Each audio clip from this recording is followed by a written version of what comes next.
오늘 시간에는 호산나 우리를 구원하소서라는 제목으로 하나님 말씀 증거하도록 하겠습니다. 앞에 있는 화면을 봐주시기를 바랍니다. 저 사진이 뭐를 하는 사진일까요? 뒤쪽에 보니까 예수님 사진이 걸려있는 거 보니 교회인 것 같습니다.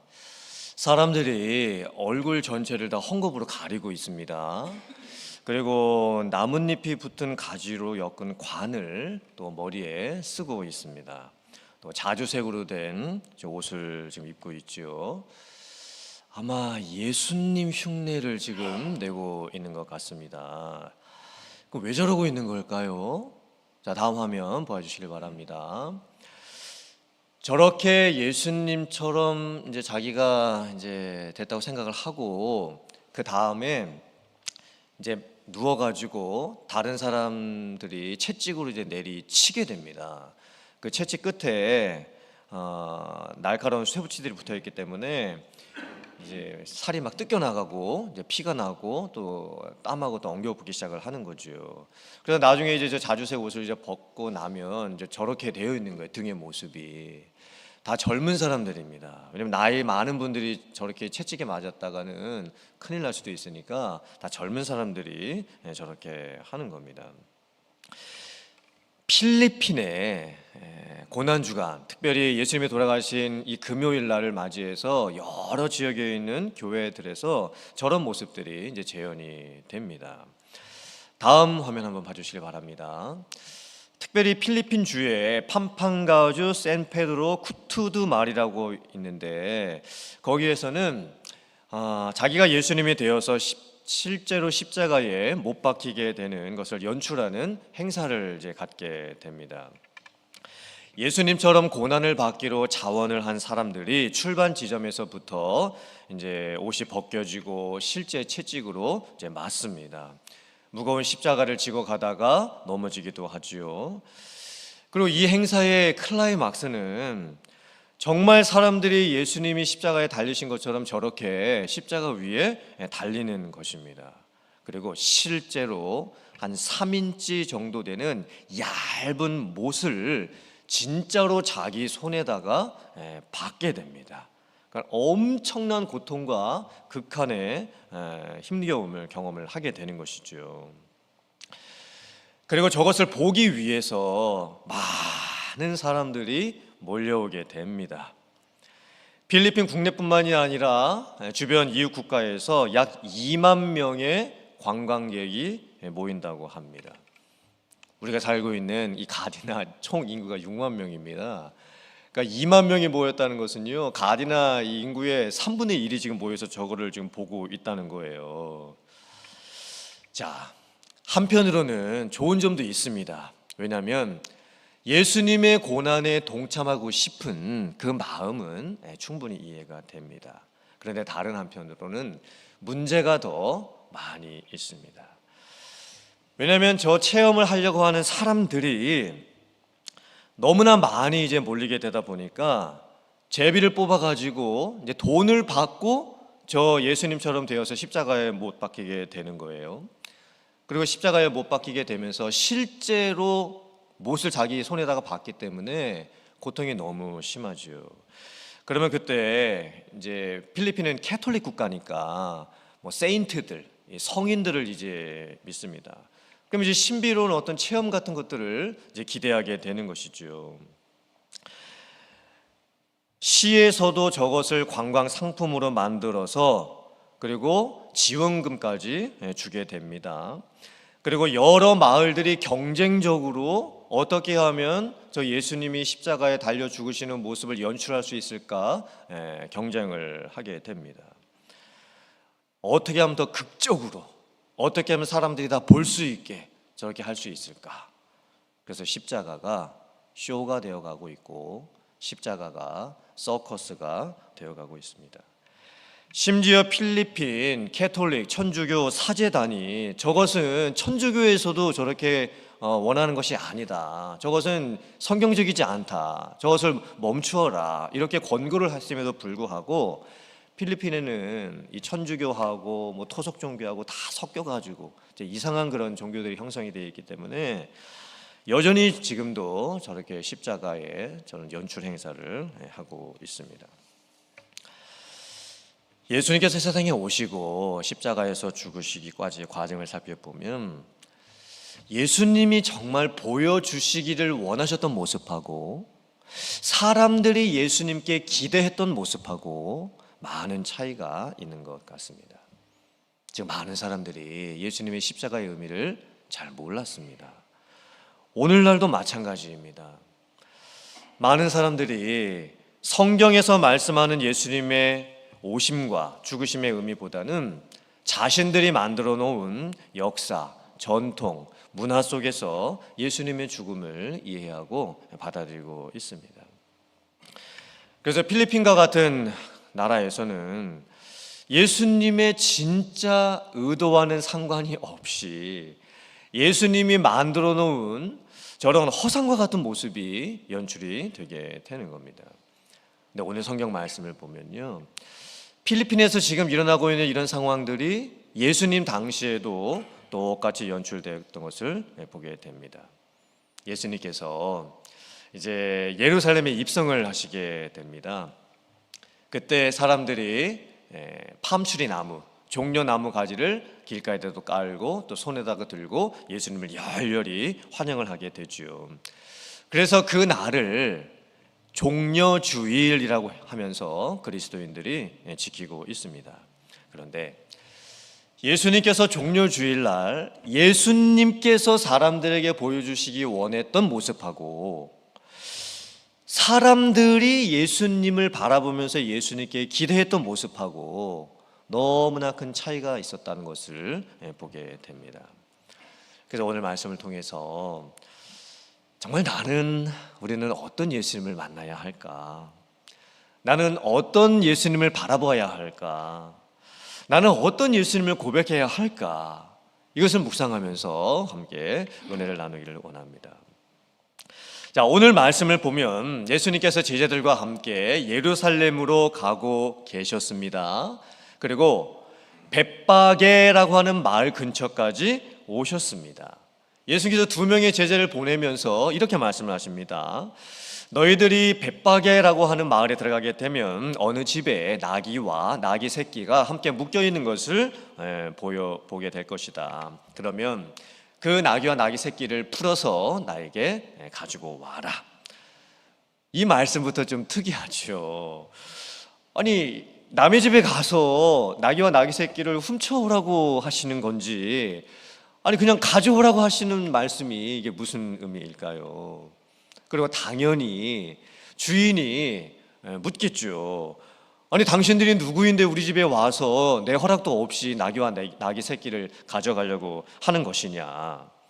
그러면 그때 주께서 쓰시겠다 하라 라고 대답을 하면 주인이 그냥 내어줄 것이다 라고 말씀을 하십니다.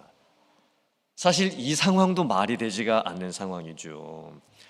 어느 주인이 그냥 아무도 모르는, 자기가 모르는 사람이 자기 집에 와서 자기 집에 있는 나귀와 나귀 새끼를 끌고 가려고 할 때 순순히 내줄 수 있는 주인이 누가 있겠습니까?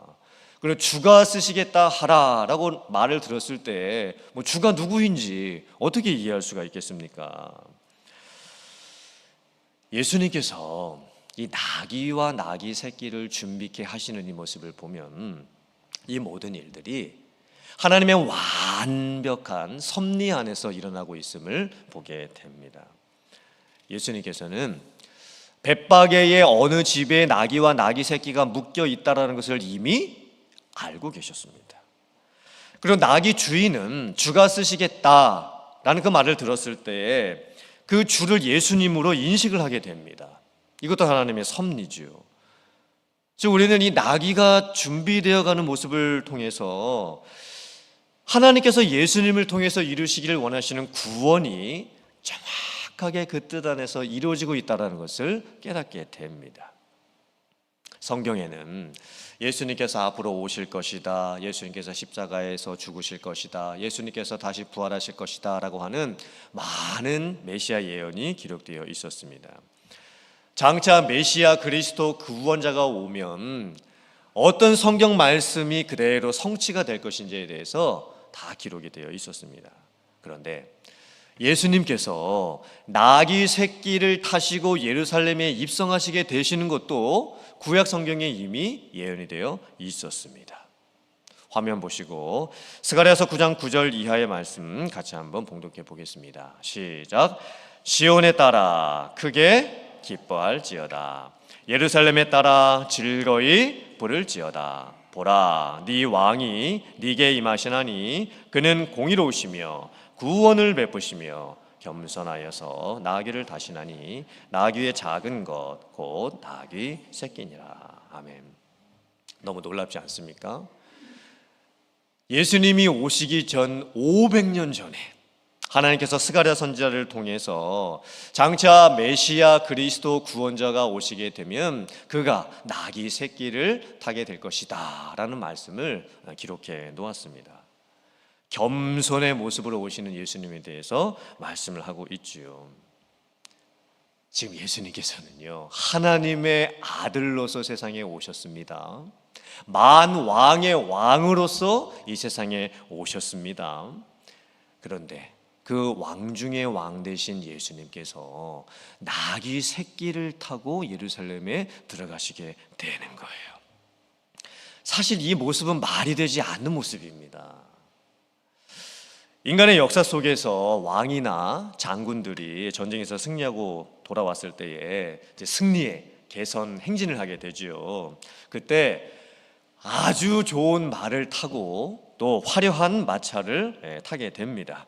화려한 옷을 입고 최대한 뽐을 내면서 개선 행진을 하게 되겠죠. 오늘날 대통령이 다른 나라에 방문을 하게 될 때에도 최고의 국빈 대우를 받으면서 방탄차를 타고 또 최고의 환대를 받으면서 환영식을 하게 됩니다. 많은 사람들의 환호 속에서, 박수 속에서, 손뼉 속에서 환영식을 하게 되죠. 그런데 예수님께서는 왕 중의 왕으로 오셨음에도 불구하고 나귀 새끼를 타십니다. 진정한 겸손의 모습을 보여주고 계시죠. 지금 예수님의 의도가 뭘까요? 예수님은 자기 자신을 드러내기를 원하지 않으셨습니다. 사람들로부터의 인기도 원하지 않으셨습니다. 자기를 왕처럼 나타내지도 않으셨습니다. 아무도 주목하지 않는 그 나귀 새끼를 타시고 지금 예루살렘에 입성을 하고 계시는 거예요. 지금 예수님의 이 마음이 뭘까요? 예수님의 의도가 뭘까요? 예수님은 지금 의도적으로 자기 자신을 낮추고 계십니다. 사실 예수님에게 기대할 만한 모습이 하나도 없어 보입니다. 나귀를 타고, 나귀 중에서도 나귀 새끼를 타고 예루살렘에 들어가시는 예수님. 예수님 스스로가 예수님에게는 아무 힘도 없고 명예도 없고 권력도 없고 기대할 만한 것이 하나도 없다는 그런 모습을 지금 사람들에게 보여주고 있는 거예요. 근데 이상하죠. 그 예수님을 맞이하는 사람들의 모습은 너무나 대조적입니다. 사람들은 예수님께서 예루살렘에 오신다는 그 소식을 듣게 되었을 때에 자기의 겉옷을 벗어가지고 그 길가에다가 다 깔아놓습니다. 그리고 종려나무 가지도 길가에다가 깔아놓습니다. 또 손에다가 종려나무 가지를 또 들지요. 그리고 예루살렘에 입성하시는 예수님을 열렬하게 환영을 합니다. 어떤 사람은 예수님의 앞에 서서 어떤 사람들은 예수님의 뒤를 따라가면서 예수님의 행진을 돕습니다. 그리고 사람들이 이렇게 외칩니다. 호산나, 호산나, 호산나. 호산나가 무슨 뜻이냐면 히브리어로 호시아나 이런 뜻입니다. 호시아, 이게 구원이라는 뜻이고 나, 지금이라는 뜻입니다. 그러니까 호시아나 하는 무슨 뜻입니까? 지금 구원하소서라는 의미입니다. 이 호시아나라고 했을 때 호시아는요, 구약 성경 안에 여러 번 쓰였습니다. 사람 이름 중에, 선지자 이름 중에 호시아, 이런 이름을 가진 선지자가 있습니다. 호시아나 했을 때 그 호시아 누구죠? 호세아 선지자입니다. 또 사람 이름 중에 여호시아 누구죠? 여호수아입니다. 예. 그러므로 이 호시아 나라고 했을 때 이 호시아는요 너무나 중요한 영적인 의미를 가지고 있는 단어였습니다. 상당히 중요한 의미를 가지고 있는 단어였습니다. 즉 하나님께 구원을 간청하는 거예요. 영적인 구원뿐만이 아니라 인생이 가지고 있는 무게, 한계, 죄 가운데서 하나님을 바라보면서 호시아 나 지금 구원하소서. 그러니까 너무 지금 힘들고 어려운 상황 가운데서 하나님을 바라보면서 호시아 나 지금 구원하소서, 지금 구원하소서 이렇게 간절히 부르짖는 것이 바로 호산나의 의미였습니다. 그런데 이 구약의 역사가 흘러가면서 호시안나라고 하는 의미가 많이 퇴색하게 됩니다. 이제 구약 시대가 끝나죠. 그리고 신약 시대가 시작되기 전에 신구약 중간 시대 400년이 있죠. 그리고 예수님이 오시기까지 이 호산나라고 하는 의미가 이제 유대인들조차도 히브리어를 다 잊어버렸습니다. 이제 사람들이 아람어와 헬라어를 이제 사용하고 있었죠. 이 헬라어 의미 안에서 호산나라고 하는 의미는요, 이 의미가 단순하게 이제는 그냥 기쁨, 환호 이런 의미로 많이 이제 바뀌어 버렸습니다. 뭔가를 이렇게 막 기쁨과 환호를 표현한 구호 이렇게 이제 바뀌어 버린 것이죠. 조금 더 과장해서 표현을 하자면 만세 이런 의미로 이제 바뀌게 된 겁니다. 그럼 잘 보세요. 지금 사람들이 예수님을 환영하면서 호산나 다윗의 이름으로 오시는 이여라고 이제 외치고 있는데 이 의미가 뭘까요? 이 호산나라고 하는 의미가 그냥 기쁨, 환호성, 예수님 만세 막 이런 의미로 지금 바뀌어서 불려지고 있는 거예요. 그리고 호산나 다윗의 이름으로 오시는 이여라고 이렇게 붙여놨죠. 사람들이 왜 이렇게 예수님을 환영하고 있는 걸까요? 사람들이 예수님께 기대했던 모습은 예수님께서 다윗 왕처럼 오셔서 자기들을 지금 로마의 식민지 통치를 받는 상황 가운데서 해방시켜 주시고 또 자신들에게 경제적인 번영을 갖게 해주시고 또 종교적인 안정을 갖게 도와줄 것을 지금 기대하고 있었던 겁니다. 어쩌면 정말 지극히 현세적인 땅에서의 현실적인 그런 예수님에 대한 기대감을 가지고 있었던 거죠. 그래서 이렇게 많은 군중들이 예수님을 호산나 다윗의 이름으로 오시는 이여 환영을 했지만 며칠 지나지 않아서 이 많은 군중들은 이제 예수님을 십자가에 못 박으소서라고 외치는 성난 군중들로 바뀌고 맙니다.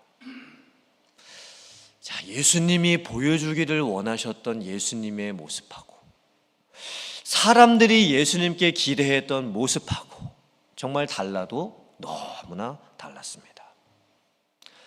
오늘 말씀을 통해서 그렇다면 우리는 어떤 말씀을 깨달아야 할까요?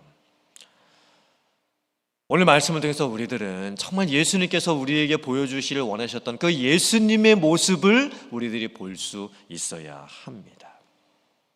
하나님께서 예수님을 세상에 보내실 때 하나님의 구원 의도는 너무나 명확했습니다. 하나님께서는 예수님을 세상에 보내시면서 정말 볼품 없는, 전혀 기대할 것이 없는 인간적인 모습으로 보았을 때에 아무 참 흠모할 만한 것이 없는 그런 모습으로 예수님을 보내십니다. 화면 보시고 이사야서 53장 2절 말씀 같이 한번 봉독해 보겠습니다. 시작. 그는 주 앞에서 자라나기를 연한 순 같고 마른 땅에서 나온 뿌리 같아서 고운 모양도 없고 풍채도 없은즉 우리가 보기에 흠모할 만한 아름다운 것이 없도다. 그는 멸시를 받아 사람들에게 버림받았으며 간고를 많이 겪었으며 질고를 아는 자라 마치 사람들이 그에게서 얼굴을 가리는 것 같이 멸시를 당하였고 우리도 그를 귀히 여기지 아니하였도다. 아멘. 예수님께서 세상에 태어나실 때에도 마구간에서 태어나시고 말 구유에 누이셨지요. 예수님께서 예루살렘에 입성하실 때에도 나귀 새끼를 타고 돌아가십니다. 특별히 예수님께서 죽으실 때의 모습을 보면 십자가에 달려 죽으십니다. 다 똑같은 의미죠. 완전한 자기의 낮추심, 완전한 자기의 비움입니다. 십자가는 저주와 치욕과 모욕의 상징이었습니다.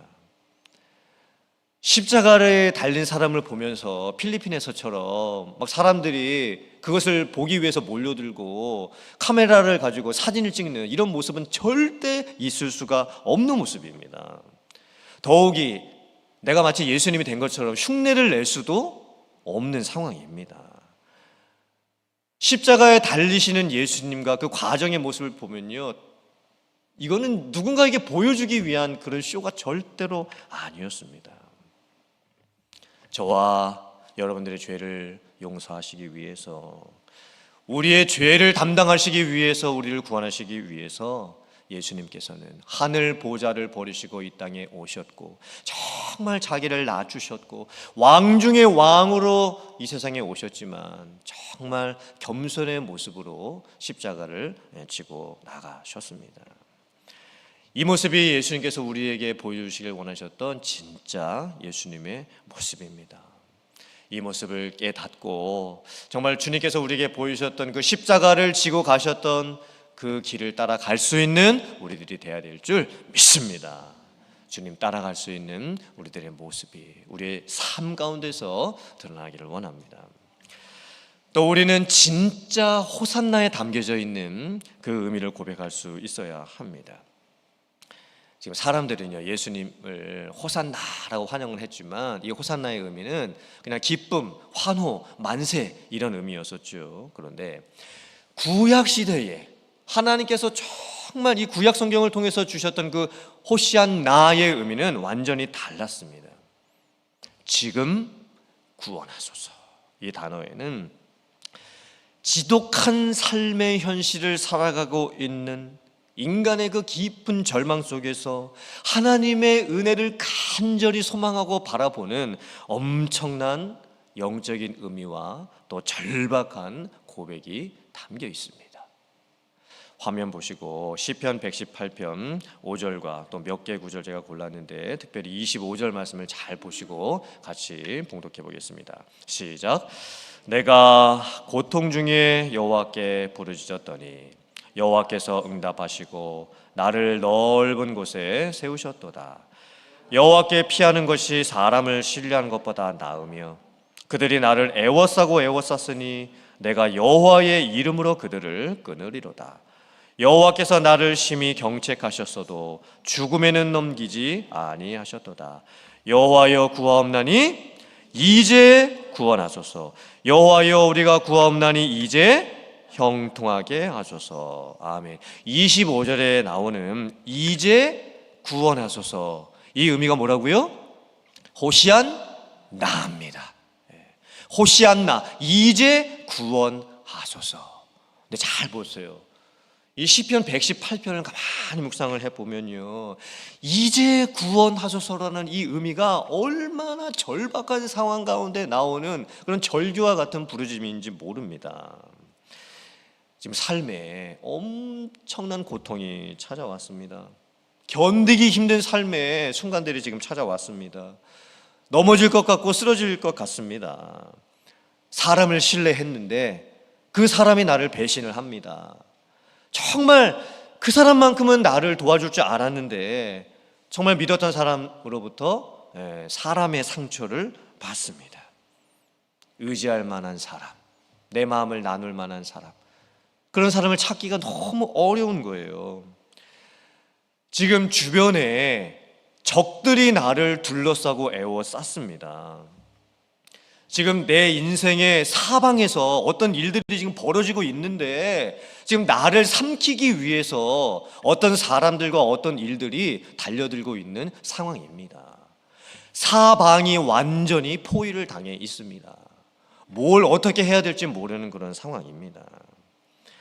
또 하나님이 연단을 하시는데, 우리를 강하게 하시려고 연단을 하시는데 정말 하나님께서 어떻게 그렇게 연단을 하시는지, 내가 죽을 것만 같은 그런 상황까지 하나님께서 나를 막 그렇게 이끌어 가십니다. 그런데 하나님께서 그 죽을 것 같은 그런 상황 가운데에서 그때 나를 건져내 주십니다.